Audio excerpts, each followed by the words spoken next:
আমরা কিন্তু উপস্থিত রয়েছি কাইনারপুর নাগবাড়ির সামনে। এখানে দেখা যাচ্ছে অজস্র মানুষের ভিড়। আসুন সবিস্তরে জেনে নেওয়া যাক এই ভিড়ের আসল কারণটা কি। দেখে যত দূর বোঝা যাচ্ছে এখানে একটি মেডিকেল ক্যাম্প চালানো হচ্ছে। আমরা যেটুকুনি শুনলাম এই মেডিকেল ক্যাম্পটি কিন্তু প্রয়াত বিশিষ্ট শিক্ষক মহাশয় শ্রী সুকুমার নাগের স্মৃতিতে তার দুই পুত্র শ্রী সৌমেন্দু নাগ ও শুভেন্দু নাগ এটির প্রধান উদ্যোক্তা। আসুন আমরা কথা বলে নেব সুকুমার নাগের সুপুত্র শ্রী সৌমেন্দু নাগের সাথে। আপনারা যে আজকে মেডিকেল ক্যাম্পটা চালাচ্ছেন এটা কি? অ্যাকচুয়ালি আমার বাবার আজকে পঞ্চম মৃত্যুবার্ষিকী। তো বাবার প্রথমবার যে মৃত্যুবার্ষিকী হয়েছিল তখন আমরা একটা ক্যাম্প স্টার্ট করি। আমার বাবা সিওপিডি রোগে আক্রান্ত হয়ে মারা গেছিলেন। সেই সময় ফার্স্ট আমরা যখন ক্যাম্পটা করি তখন একজন ফুসফুস রোগ বিশেষজ্ঞকে নিয়ে এবং আমরা প্রথম শুরু করেছিলাম ক্যাম্পটা।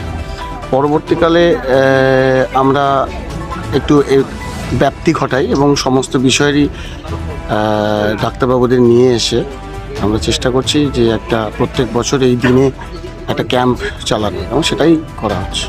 তো আপনারা দেখতে পেলাম যে শুধু মানে আর কি মেডিকেল ক্যাম্পই নয়, পাশাপাশি আইনি সহায়তার জন্য একটা ক্যাম্প আপনাদের চালু হয়েছে, সেই বিষয়ে যদি কিছু বলেন।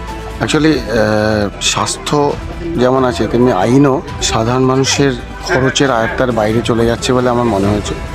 তো সেই জায়গা থেকে দাঁড়িয়ে সনদদা, আইনজীবী সনদ ঘোষ, তিনি নিজের থেকেই প্রোঅ্যাক্টিভ হয়ে আমার কাছে এসেছিলেন এবং বলতে এসেছিলেন যে যদি এটা করি কেমন হয়। তো আমরা খুব সানন্দে সেটা গ্রহণ করি এবং সেটা করেছে এবং আজকে বেশ অনেকজন মানুষ এখান থেকে আইনি সহায়তা পেয়েছেন। বছরে একটা দিন এরকম করে কতটুকু লাভ হয় কি হয় সেটা আমি জানি না, এবং এটা নিয়ে আমার মাঝে মাঝে মনেও হয়েছে যে একদিন একটা ক্যাম্প করে মানুষের কতটুকু সাহায্য পাওয়া সম্ভব, বা একদিন একটা আইনি সহায়তা দিয়ে মানুষকে কতটা সহায়তা দেওয়া সম্ভব।